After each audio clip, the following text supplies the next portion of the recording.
welcome to ITEN Second Thursday at Venture Cafe. They got a cheap leg from others. For those of you who don't know me, I'm Melissa Rosal. I'm the Director of Entrepreneur Development.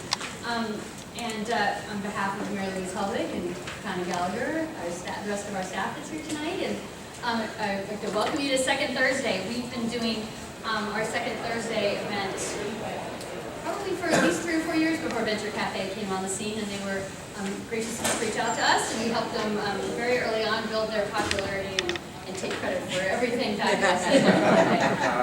We were the record-breaking week, every big milestone that Venture Cafe made, and they've been great partners. So we always have a 5:30 event on the second Thursday of every month, and a 4 o'clock roundtable discussion over in James Crutchfield, and our mentors are during office hours. So, and we like to use this 5:30 slot that we have to really bring together people that can address the issues that our companies. For those of you who don't know who ITEN is, we're a nonprofit that works with tech startups. We get them, we work with companies all across the spectrum, from idea to getting ready for growth and scaling and raising sophisticated investment. So There is the microphone from here back there. I could if it existed, but it appears to be a little bit absent. But I can just project, because I know we're also doing video, so I shall set a good example for our speakers this evening. So tonight often we get companies coming to us that are like, I need to go get VC money. They're going to give me money to build my app. And we have to have a little bit of a reality check and sort of talk about, what really do you want to do with your company, and what might be the best way for you to go get financing to do that. And so tonight, I don't know, they did private equity in here before us, which I thought was great. We have all sorts of across the continuum of financing opportunities. But tonight we're going to talk about a group of esteemed experts in various vehicles for raising money for your company to come share their expertise. So I'm going to give each of them the floor for a chunk of minutes, and then we'll open it up to Q&A, and we'll probably have at least half the hour we have together, and we'll just do some great Q&A and get all your questions answered. So I will let them introduce themselves, because everyone introduces themselves better than having somebody introduce them before.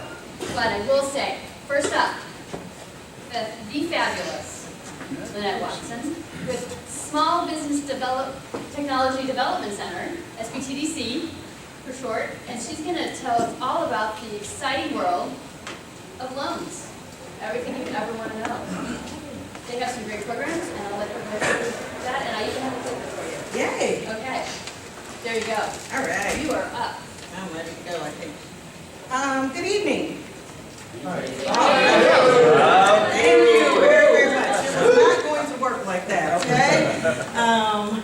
Usually I am still at the office working, so I need your energy to get me through this presentation. As Melissa mentioned, I'm going to talk about traditional and non-traditional lending, and I am not going to say it is the best option for a technology business. I'm going to start with that, okay? Because there are some challenges that are associated with it. However, we have been successful in getting some technology, innovative business, some traditional or non-traditional lending, traditional loan sources. So I'm going to talk a little bit about those. First, we're going to start with traditional business loans. They are your traditional bank financing. Traditional bank financing debt. Some of those types of loans are equipment loans. You need to purchase some equipment. You can normally get an equipment loan, usually has 5 to 7 year term on it. Term loan is what it says, just a regular term loan where you pay off at a specified period of time. Line of credit is for those working capital needs, where you just need the financing for a short period of time.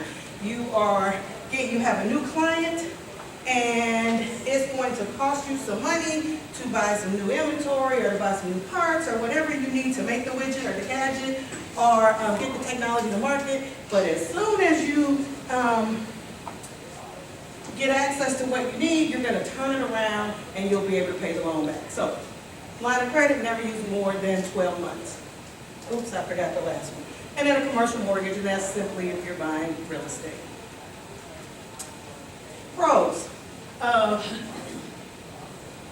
Very low fixed interest rates. Rates are always really good. It's not free because it's a loan, however. You know what you're going to pay. Predictable monthly payments, helps you build your business credit. It is reported on your Dun & Bradstreet and all that good stuff. You get a professional banking relationship, and it's available for many uses. Cons, it's a lot of paperwork. Bankers are risk averse, guys. They don't like an idea, honestly. They can't get their arms around an idea that is not showing some kind of return on investment already. They want to know that you can make money. Requires strong credit. If you don't have personal strong credit, there's no such thing as I'm going to do this in my business's credit. You are your business until you get your business up and running and your business gets credit. And it usually requires collateral. So that's another thing that's usually challenging for my technology companies. Most of them don't have a lot of collateral. Now, what happens when you're missing collateral? You're missing something. There is another option, and you can get traditional bank loans using the SBA. The SBA is a guarantor, not a lender.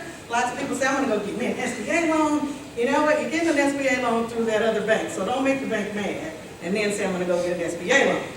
Because they're going to send you back to that bank that you made mad. So you don't want to do that.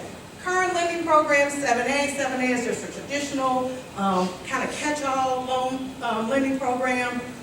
It would cover your term loans and things like that. 504 is for real estate. 504 allows you not to put much down. 10% from you, 50% from a community development organization, and then 40% from the bank. So it keeps your down payment low, and it lessens the burden of debt from the investor. Microloans are for those of you that need less than $50,000. I will caution you, they are pretty pricey. The rates are pretty high. And then disaster loans, hopefully we won't need that. But that is if you have a business and you have experienced downturn in business or stoppage in business or anything because of a disaster. We've had plenty of those lately, so we have done lots of disaster loans. Best uses for a bank loan: purchasing inventory, purchasing equipment, purchasing commercial real estate, refinancing, and acquiring other businesses. This is the best uses for a bank loan. This is their sweet spot. This is a banker's sweet spot. I didn't come here to make it sexy and sweet and want everybody to leave here thinking they're going to get a bank loan. Gotta be honest about it. It's going to be a little challenging, but it's doable. Now we're going to talk about some non-traditional lending. Our great city has some amazing programs. The funny thing is we often don't know about them. When I was doing my research, I actually do some of the underwriting for the city. Don't tell anybody, don't call me, okay? But I was asking when I was putting this together, I even had to call and say, are there any programs I'm forgetting? Because they change so much. And that's something you should also know. As the climate changes, as the mayor changes, leadership changes, so will the program. So you should always be trying to, you should always be abreast of what's out there. Right now we have the St. Louis City Revolving Loan Program, and that is basically a loan program. It's a gap. It's a gap. I would say it's to close the gap. You got 80% of the money, you need 20% more. This would be a great opportunity for a business. They're going to ask for collateral, but the city is always a lot nicer about needing collateral. I didn't say that. This is not on video. I'll take that back. Our panelists have editing rights. Yes, please edit that out, because I did not say that. But they are going to be much more lenient than a traditional bank, because their whole goal is actually to fill in the gaps and enable you to get the traditional funds that you would not have been able to get with a little help from them. They do have some requirements though. You know, there's nothing free, there's nothing easy. The requirements with them are you got to create a certain amount of jobs. Some programs, depending on what the program is, where the money came from, if it's what we call CDBG money, then you have to actually have employees that are going to be low to moderate income. So again, some caveats there. The EPA revolving loan fund is if you are doing some business, you want to buy a building in an area that has some contamination. Usually it's petroleum contamination, that kind of contamination. There are brownfield money for that. And then we have the St. Louis City Facade Program. The St. Louis City Facade Program is if any of you had a building or were buying a building and you wanted to do some work on the outside of it to make it look pretty and nice, there are your local aldermen, so be nice to them, has some funding available that they can help you with that. So again, probably what most of you would probably qualify for or be interested in is the St. Louis City Revolving Loan Program. Yes. Are you thinking of funding that does not have to be paid back for that facade? No, all of this has to be paid back. I said loans, lending. Okay. That is me. Pay back. And the great thing about paying these city financing programs back is it allows them to relend the money. That is the basis of that. I will say, no, I'm not going to say that because I'll be in trouble. When we're offline, I'll answer one of those questions. There's also some specialized loan funds for special, I would say for special groups. There's the Business Consortium Fund, which is offered in partnership with the National Minority Development Council. And what this is for ethnic minority-owned businesses that have difficulty obtaining financing. No, you can't have a 280 credit score. You can't just not qualify, but it's a little more lenient, and it is specifically for ethnic minority small businesses. It is a great funding program. Non-traditional lending programs, this is what they can be used for. And guys, they change. Right now, we don't have a lot going on in the state. Anybody want to, I didn't say that. But right now, we don't have a lot going on with the state. And the first thing was because we had a new governor. Whenever you get a new governor, he has to have time to come in and do his own thing. Well, we know our governor has been challenged, so he hadn't had time to do his own thing. So we're probably going to have some more time to wait before we come up. But keep your ears and eyes open for our new governor, the state programs that he will offer for funding for small businesses. One of the things that we used to have was the IDEA Fund, which we kind of know what happened to that. So hopefully our new governor will understand how important those types of things are, and we can get that back. But this is what non-traditional lending programs are for. They can be used for all of the reasons that I listed earlier, and they also are very heavy on working capital. Usually working capital is the hardest thing to finance with any type of business. Well, the gap funding, the non-traditional programs, that's what they allow for. It can be provided as a gap. I told you that. It normally has federal, local, or state funding to subsidize the lending program. So often these programs are going to come with, you got to create so many jobs because they're going to be telling a story. And the sources and loan programs are forever changing. So always pay attention to what's going on in your city, your state, even sometimes your local municipality. I live in St. Charles County. Every now and then, St. Charles County will have a loan fund for small businesses. And you can go get $100,000. But then I might try in 2 months and it's not there anymore because guess what? They ran out of funding. So those are things. And then it is normally a piece of a total loan package. So it's rarely the whole entire lending package. That's all I got. All right, well, we'll keep moving so I want to invite Ani Shah up from Biogenerator, and she is going to I put it back. she is going to talk about SBIR and CTR grants. So things that don't have to be paid back. That's exactly me. Things that don't have to be paid back, and we don't even take equity for them. Can be, if are not, yes. If people cannot hear me in the back, please, okay, just let me know. All right. So, brief introduction. I work with Biogenerator as a management analyst, and Biogenerator is the investment arm of BioSTL, an economic development initiative in St. Louis. So today I'm going to talk to you about the Small Business Innovation Research and Small Business Technology Transfer Research Funds. So what are these? Sorry.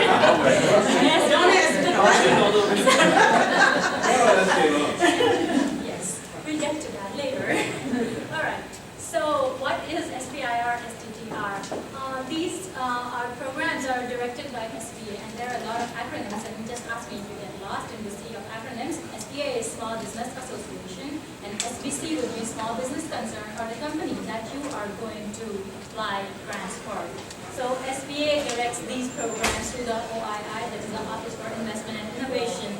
Well, the amount, 4 billion, is not just a figment of imagination, it is a realistic amount, and SBIR has awarded more than 43 billion till date, since its inception in 1982, I believe. And so that's not a small chunk. But why do they want to do this? This is for all the technology, for all the ideas that you have that have commercial potential and that could benefit the society in some way. That benefit part comes in the form of usability, but obviously it has to be a commercial idea. So, and one of the main goals is to stimulate technological innovations. And why do you want to go for this? Because they don't take any equity. These are all grants that you don't have to pay back. And it serves as a very attractive opportunity to attract follow-on investment from when you're going to raise your seed money later on. Now, what are some of the eligibility criteria as a company that you need? Definitely you have to be a for-profit. If you're a non-profit, there are other ways that you can apply for this. 500 or fewer employees, I believe everyone here qualifies in that respect. It does not. 500 sounds like a big number for a small business concern. Work must be done in the U.S. other than few exceptions. Like if you had to have patient sample population which was country-specific, or you have to procure some material, provide the government or the agency with compelling data or scientific justification, and they will take each application into consideration. And greater than 50% owned by individuals who are either U.S. permanent resident aliens or citizens. And the PI, or the primary investigator, would be the one person who takes on the project, should be employed by the SPC at and during the time of the grant, is not required to have an MD or PhD. But in our experience, we've seen that the more the credentials, the better, the higher the chances of winning the grants. And is required to have appropriate expertise to oversee projects. It means someone who has had an experience administering grants definitely has an upper advantage than someone who has not. Now, what is the difference? Are these two different routes? Yes, SPIR and STTR are two different mechanisms, and they have different funding agencies with a lot of overlaps, but their budgets are completely different. And I will not go into the numbers here because they're already here, but what are some of the key differences that you should keep in mind?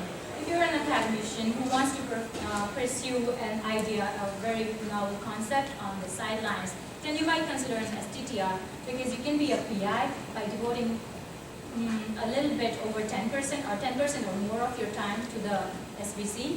But with an SBIR, you need to employ at least 50% or more with the SBC. So that means a substantial part of your time is taken up by the concern or the company. STPR also needs that you partner with a non-profit research-based institute. And that means that before any grant can be awarded, the agency also requires you to have a formal agreement in terms of both the IP and who is going to do the commercialization. All of those detailed agreements need to be in place before any funding can be made. And also in SPIR, the research part for phase 1, it needs to be at least 2/3 done by the SBC. And for phase 2, at least 50% of the research should be done by the SBC. Whereas for an STTR, both for phase 1s and phase 2s, 40% of the work should be done by the SBC, and at least 30% of the work should be done by the research organization that's partnered. So what are some of the agencies participating in SPIR? 11 agencies in all. HHS forms a very big deal chunk of this, and they have NIH and BARDA, which form an even greater component within them. With Biogenerator, we typically focus on the HHS, USDA, NSF, and the Department of Energy. Sorry, NSF. And so the way that they function is they will have solicitations or funding opportunity announcements on their website, and only the topics which are mentioned in solicitation will be considered for funding. So make sure that you have a careful look at the solicitations that are open for that cycle before you plan to apply, because if it's not covered, the topic is not covered in solicitation, it's not funded, yes.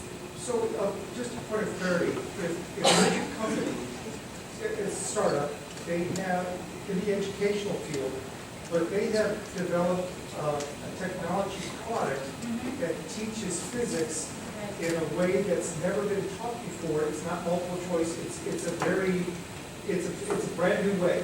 So with that type of business, because I keep hearing the word technology with SBIR, would that business be eligible for this grant? Yes, but then again, like I said, there have to be topics that are mentioned, and if it fits one of the criteria, for example, one of the criteria could be, and I'll show you a couple of examples of the criteria for the solicitation that were sought, but if there was a topic that said improving educational opportunities for people, and then that would be something that fits that criteria. Which agency comes up with their topic has to be kept in mind. Although you can switch from one agency to other, but there has to be a listing of the topic that is open and active for that particular cycle. I noticed some topics seem to be very focused or geared towards a certain company. It's almost like they designed it for themselves. You know, by talking with the agency and formulating the SBIR requirements. What are your thoughts on that? Is that something that might be worth looking at? Is talking with the agency and saying, hey, is this something that you might be interested in, and then they would tailor it around? That is something absolutely. It's one of the essential steps that you talk to the program officer before applying to any agency. It's important because you get a point of view from them to understand if they feel that there is some sort of feasibility to that project or not. But that's absolutely essential that you have an initial conversation with the program officer. We can talk about it in the Q&A session more.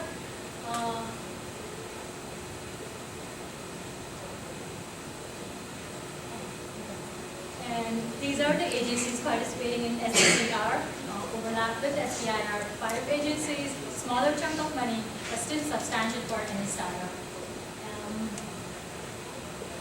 So how does the process look like? Phase 1 is the initial phase where what they're really assessing is whether this idea is commercially feasible and the quality of performance of the applicant. The numbers indicate what the amount that they have typically set aside for each phase. And phase 2 is where commercialization is accelerated and you get money for prototype development. The agencies require that you apply for phase 2 within 2 years of the completion of grant award for any phase 1. And sometimes they also let you combine phase 1 with phase 2. Those are known as fast track applications. This is done for highly commercially viable projects. So you'll eliminate any gap in the funding between these 2 phases. There's a phase 2B. These are considered for applications which are extensively R&D funding required, and they need matching VC investment to just that to keep in mind. Phase 3 is not really a not really a funding, but there can be contracts from the DOE. They could become a client, or there could be non-SBIR related follow-on fundings. And how have we performed? Please don't look at the 2018 numbers. They are still faithful. We are still running 2018. But you see the green line, it shows the obligation amount that, and this is for NIH, SBIR, because this is what Biogenerator focuses on. And you can see the program started in July of 2015, so in a little less than 3 years, we have made that green line go up and up. So I think that conveys, and also the ranking for Missouri as a state has moved from 26 to 22 currently. So I think that speaks to itself on the kind of work that we're trying to do here. Of course, it sounds like free money, but there are some caveats that you should know about. That although the rights to any form of data is with you, the the PI, but the government has royalty-free copywriting or licensing ability that they can exercise at any point. And no data is to be released within 4 years of the project completion. what kind of data you want to release to and to whom. And also marketing rights are something which imply that the government has the right to take your technology and sell it to a third party. They have never done this in SBI or SDTR. This could be a possibility if you have something related to national security issues or an emergency situation. So just some things to consider. Here are some of the solicitations that they have had, and this is to give you an idea that these go well beyond the life science companies. As you can see, it includes virtual reality, augmented reality, waste management, and these are touching fields such as rocket science and whatnot, and schools, including schools. So these are publicly available documents, and you can find them on the website. How do you get involved? Explore our website, reach out to Harry Curator, who's the program director at Mathematics, to me. And then we start off this by a two-day intensive training seminar where we hire BBC, which is a nationally reputed grant writing firm, coming here to start off the program. There's still spots available for this week? Thank you. Okay, all right, well.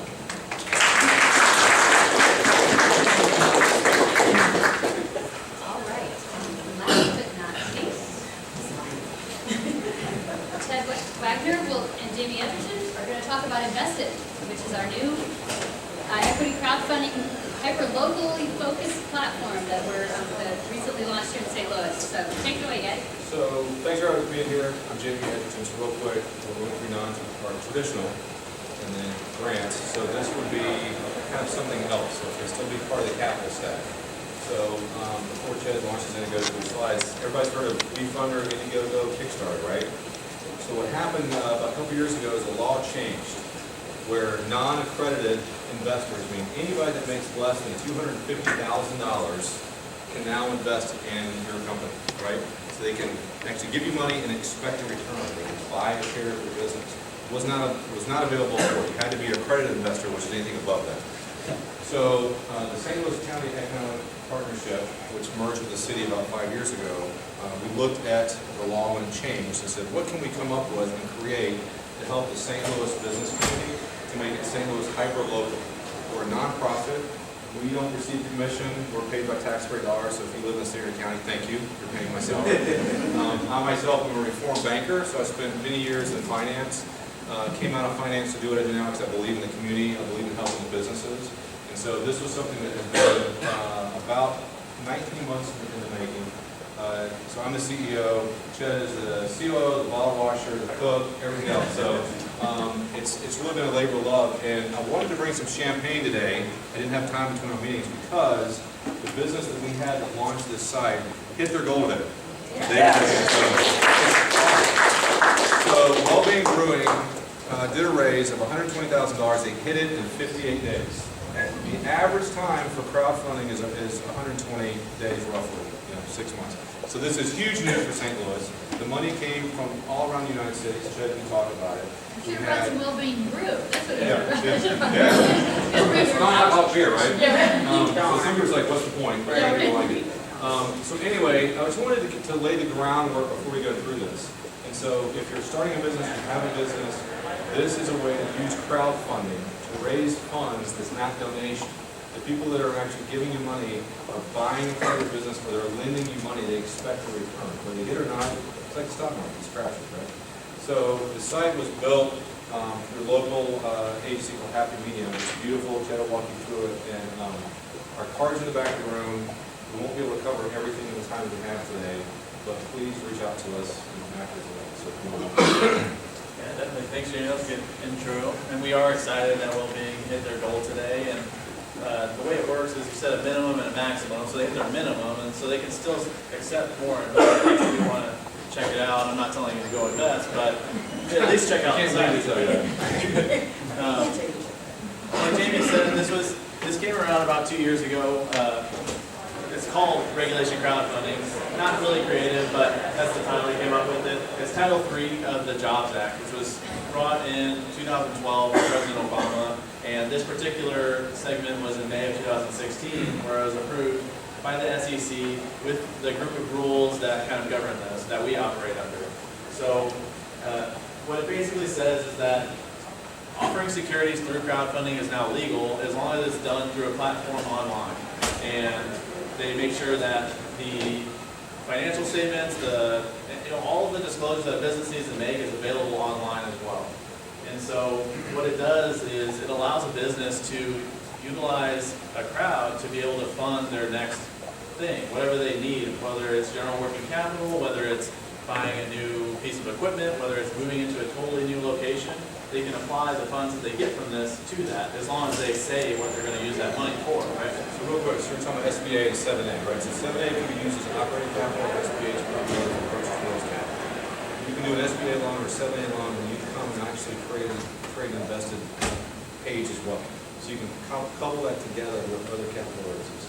So it's one thing to think about is SBA is limited, kind of what you can raise. You can come to invested and add that as the capital set. Right. And so the key point is anybody can invest.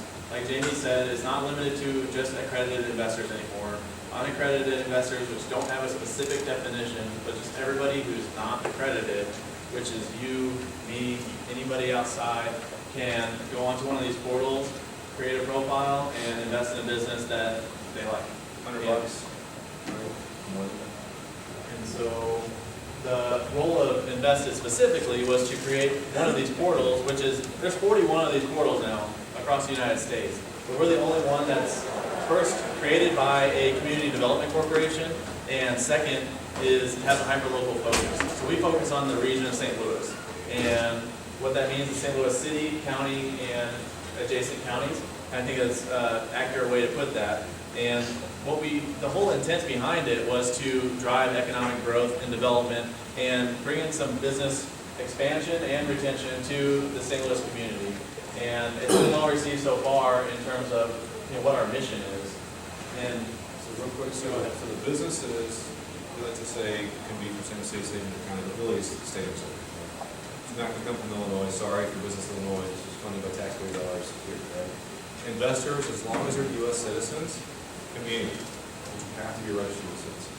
So that's the Jed's point. It's hyper-local for St. Louis businesses because we want there to be a positive economic impact for our region.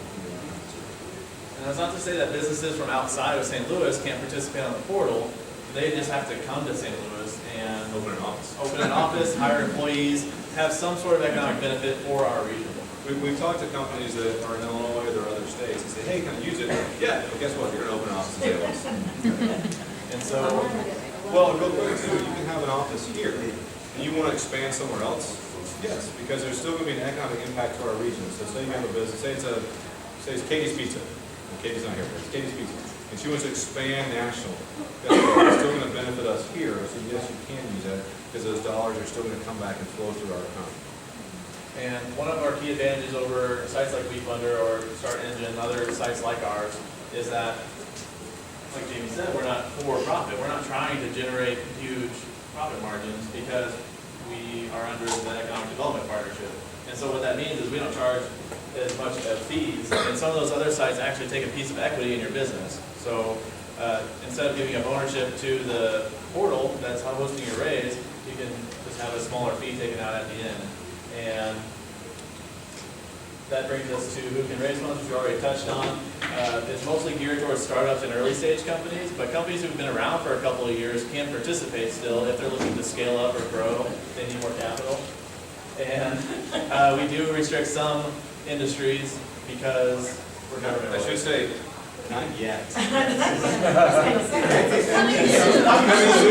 need to put it coming soon. Yes.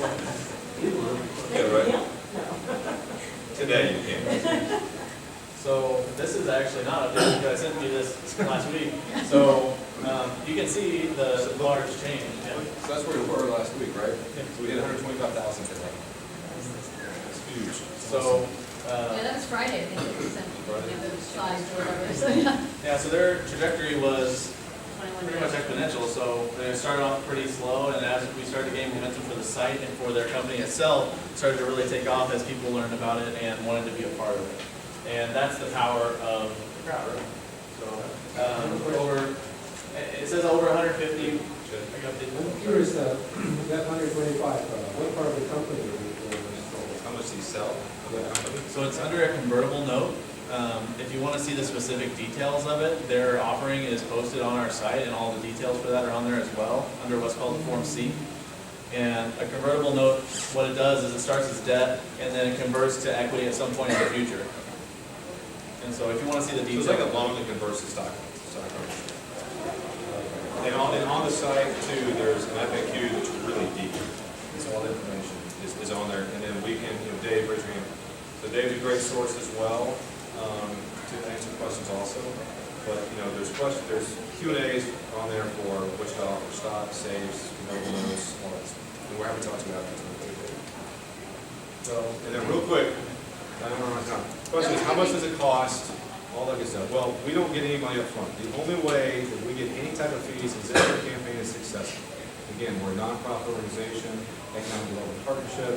So there's a $2,300 roughly cost for you to get involved. And again, it doesn't go to us. It goes to setting up an escrow account, background checks, filing Form C.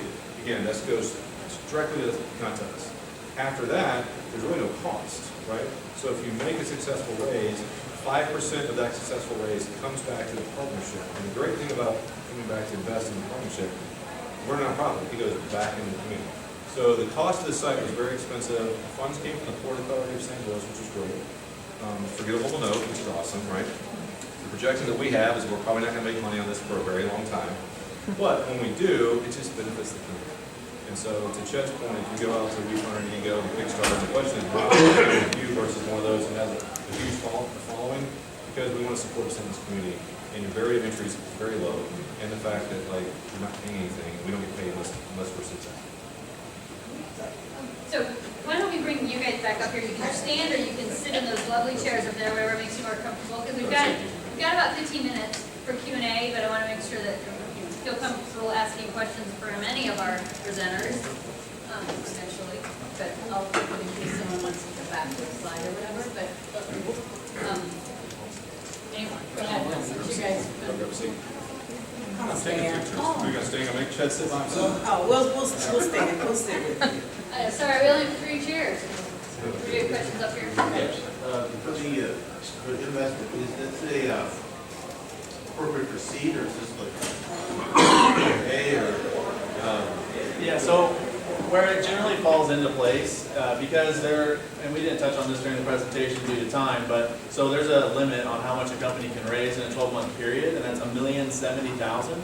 So just by nature of that limit, it usually falls somewhere after your initial bootstrapping, or maybe you get some a grant up front, and then before you would receive follow-on funding from a venture capital or private equity. It just helps you bridge that chasm a little bit better if you receive funding here. $2,300 to start. Approximately. Plus 5%. How is this promoted to other people? How does everybody know about this? Tonight. we have a very small budget. Again, we're nonprofit, so we're doing a social media campaign. Invested as right here, Twitter, Instagram, Facebook, LinkedIn. So we're just promoting it through word of mouth. We did do a PR campaign when we launched it. We had 82 million eyeballs based on doing what's called PR Newswire. We sent out a press release when we started this, and we got a lot of exposure from that. And we just had a meeting. Chet and I had a meeting today. We have a marketing agency. It's going to start pushing this out. 82 million? Was the first hit we got from our PR Newswire when we launched it. But to be successful in the crowdfunding arena, 90+% of the businesses that are successful because they raise the money before they go on a platform. Because to you, as a business owner, guess what? You're telling everybody, I need to raise money, I'm raising money. This legitimizes that bootstrap, and this legitimizes that raise. Because now instead of somebody giving you a check, they're going to the site, and that money's going into an escrow account. And you don't have access to it unless you get that number. Does that make sense? Yeah. I'll ask Chad later. All right, go ahead. One concern about this is if you're a startup and you're putting your financial information out for everyone to see, even gigantic companies, it could be they could probably in the ground. You really need to have technology that can protect you, IP that can protect you, or you have to be very careful how you write your financial statements so a bigger company can't see what you're doing and copy exactly what you're doing. It'd be a really bad idea to have a great idea and not have IP attorneys and all that stuff. Yeah, so, but I've seen some documents like where companies are on the stock exchange and it's like you have a spy in your company. I mean, you see exactly what they're doing, who they're selling to. It's like, I mean, Definitely a concern. Two questions. All right,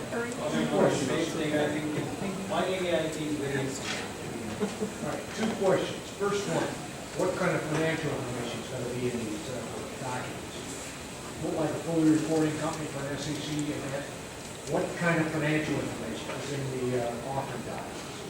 Fully reporting, like a reporting company for SEC purposes? Or Sorry, so I can answer that question. So it's 2 years of financial statements, and if you don't have 2 years yet because you're a startup, then it's as much as you have.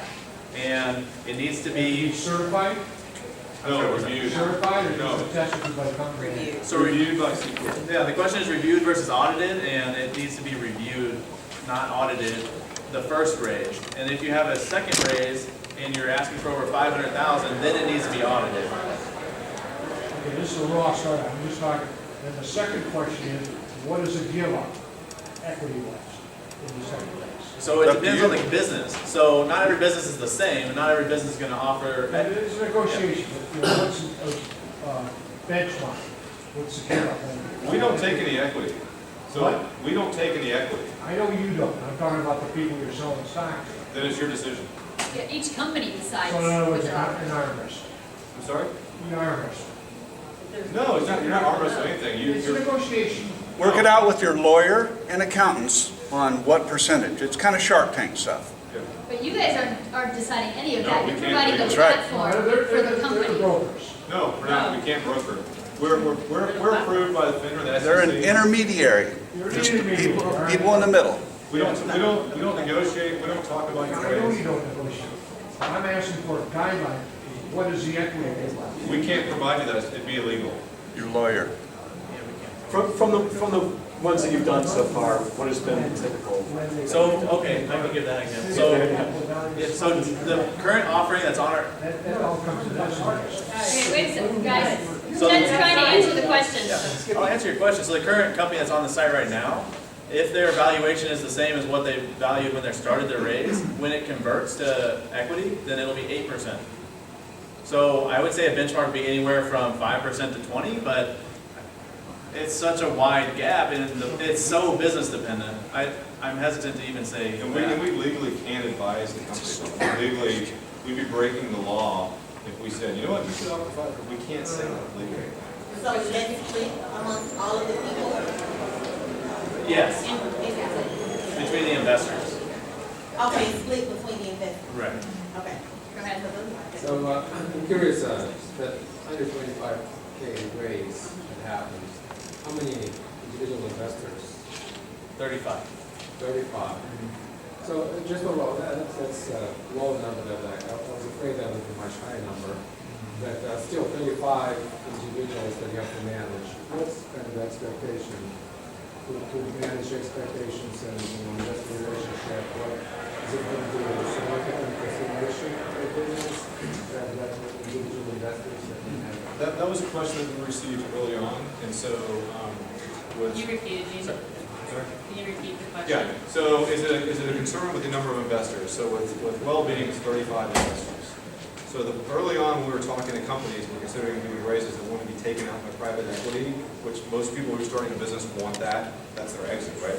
So they said, we don't want, I think it's 500, we have 500 investors through crowdfunding. They want 500K bonus, right? It's a nightmare, right? So the law is really new. Like, this is all new. Like, we kind of figured this out as we go along. And so what Jeff Stevens did, working with some folks, with his advisors, as David said, CPAs and financial advisors, was what can we do to limit that? Well, the way he limited it was he limited the number of investors by saying, I'm only going to take $500 as a minimum, right? And I'm only going to raise $120,000. So that's how he limited it. I think it's up to the company whether it's a challenge for you to manage that many investors. So again, that goes back to David's point and what Chet was saying. You really have to sit down and think through what is important to them. And also, do I actually have a business that's going to be taken out by private equity? Because honestly, a lot of businesses won't. If you're a business consumer, maybe, maybe not. If you're a B2B, maybe. You know, that's really a conversation you need to have with your financial advisor. Well, on the other hand, You can have 35 investors, and, a few of them, or one would be an active investor who could be paying. It could, and what you could also do, which we found out, is you could designate a lead investor. And so you cannot cobble everybody together at the beginning, but if you designate a lead investor, so you have somebody that's a financial advisor who's going to invest in your company, and it's got to be somebody who's credible. So it's got to be somebody that's like an attorney, CPA, a banker, of a professional field that makes sense to be a lead investor. If you designate that person as a lead investor, when you want to be taken out, all of your shareholders by the contract will follow that lead investor. So that's how you set that up to protect yourself from what you just said. And if you have 500 investors, you have a lead investor that, that's it. What degree of due diligence do you do? You asked me this. You asked me this before, like 2 months ago in Venture Cafe at Danforth. I remember. We could see you again. Oh, it's the same question. I'm answering the same way. So the way we do the diligence to this is the companies themselves, when they go on and they provide the financial statements, if they have those, the tax returns for 2 years, if they don't, they have the review tax returns. Then there's background checks. So through the companies that, again, the money doesn't go to us. They're looking for, have you filed bankruptcy? Do you have a felony? So those types of background checks are being done, not by us, but by a third party. And then, once they file a Form C to the government, right, Ched and I then review that company, and what was on the screen before, those companies that you can't do, maybe one coming soon, we then will allow them to go to the site. There is a tremendous amount of information about the fact that this is a gamble. It is the stock market. Right? So you expect to make money. Will you? Maybe, maybe not. I mean, it is a game. So we're doing as much as we can legally to vet those companies, right? Through those background checks and through the financial journey. Thank you.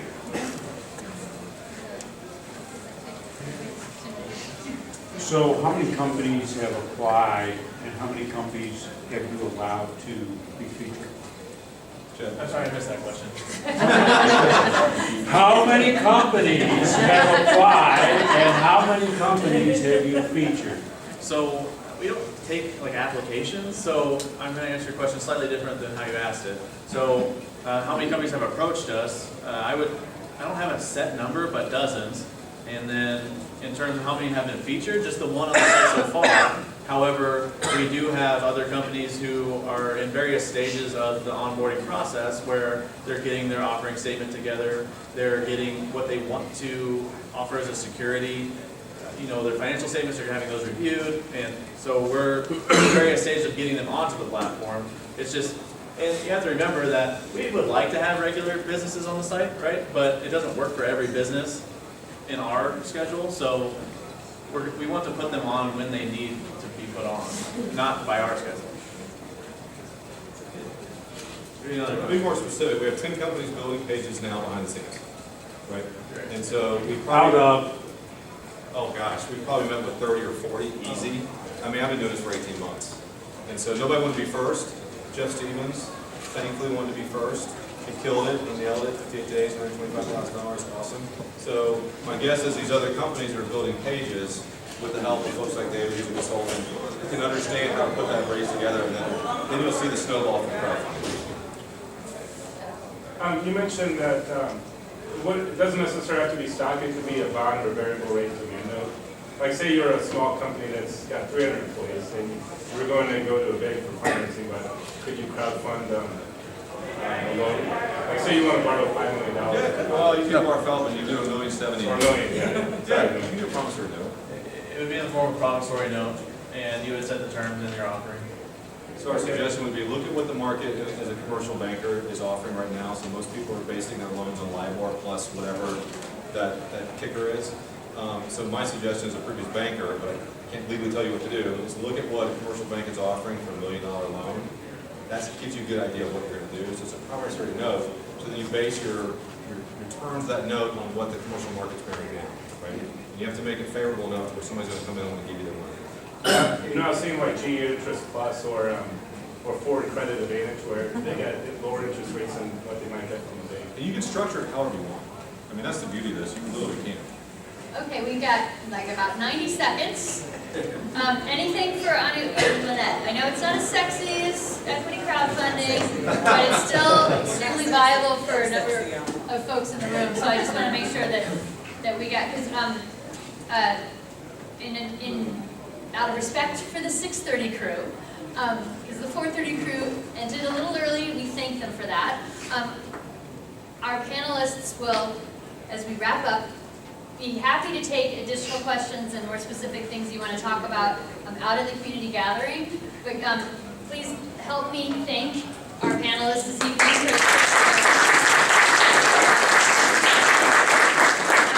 And one more, I want to make sure if anyone hasn't been able to pick up our impact, the ITEN impact report, they're in the back. They have our handy, well-known ecosystem map if you're trying to navigate this crazy innovation ecosystem. And if you're an entrepreneur on a path, when you should take advantage of the things on the ecosystem side. So pick those up in the back.